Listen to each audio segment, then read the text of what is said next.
બે દિવસ પહેલા ઇન્ટરનેશનલ નંબર ઉપરથી વોટ્સએપ કોલ આવ્યો હતો અને આશ્રમના રિનોવેશન માટેની દાનની માગણી કરી હતી. પછી બીજે દિવસે એ જ નંબર ઉપરથી મેસેજ આવ્યો કે દાન કે ધમકી ખંડણી જે પણ સમજાઈ 30 લાખ રૂપિયાનું આંગળીયું કરાવી દે, નહીતર બાળકો અને પરિવારને મારી નાખવામાં આવશે. આવી ધમકી એ નંબર ઉપરથી આપવામાં આવી અને અભદ્ર ભાષાનો ઉપયોગ પણ કરવામાં આવ્યો.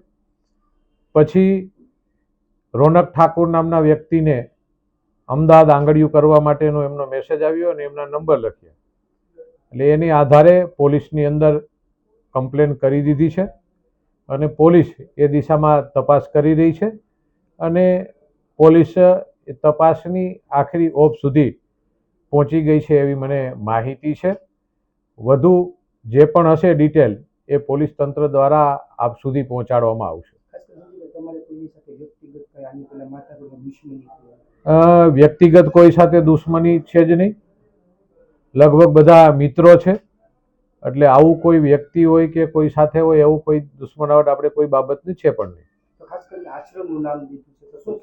એટલે એમાં આશ્રમની અંદર એવું મને લાગે છે કે કંઈક સંતોને બદનામ કરવાની વાત હોય, સનાતન ધર્મને બદનામ કરવાની વાત હોય કે આશ્રમના નામથી કરી અને કંઈક ખોટો વિવાદ મારા તરફથી બોલાઈને એવું થાય. એટલે એના માટે એનું પ્લાનિંગ હોય અને તપાસ પણ બીજી દિશામાં જાય એવો પણ એમનો વિચાર હોય છે. એટલે એ બાબતનું હોઈ શકે છે.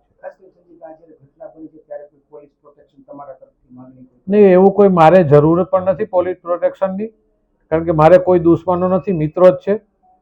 એટલે દુશ્મન ગોતવા જવો પડે એવી વસ્તુ છે. એટલે કોઈ પોલીસ પ્રોટેક્શનની જરૂરિયાત છે જ નહીં, કારણ કે હું પોતે જ પ્રોટેક્ટ છું કે મારે કોઈ દુશ્મનો નથી. એટલે પ્રોટેક્શનની કોઈ જરૂરિયાત નહીં. એ કોઈ જાપ્તેની જરૂરિયાત જ નથી. પોલીસ દ્વારા તો ઘણી વખત કહેવામાં આવે છે પણ એવું કોઈ વિષય જ નથી. જે વિષય હશે એટલે બાદ આવશે પછી બધી ખબર પડશે. નહીં, એવું કોઈ આશ્રમની વાત નથી કરી, કોઈ આશ્રમનું નામ નહોતું, ફક્ત આશ્રમની વાત હતી.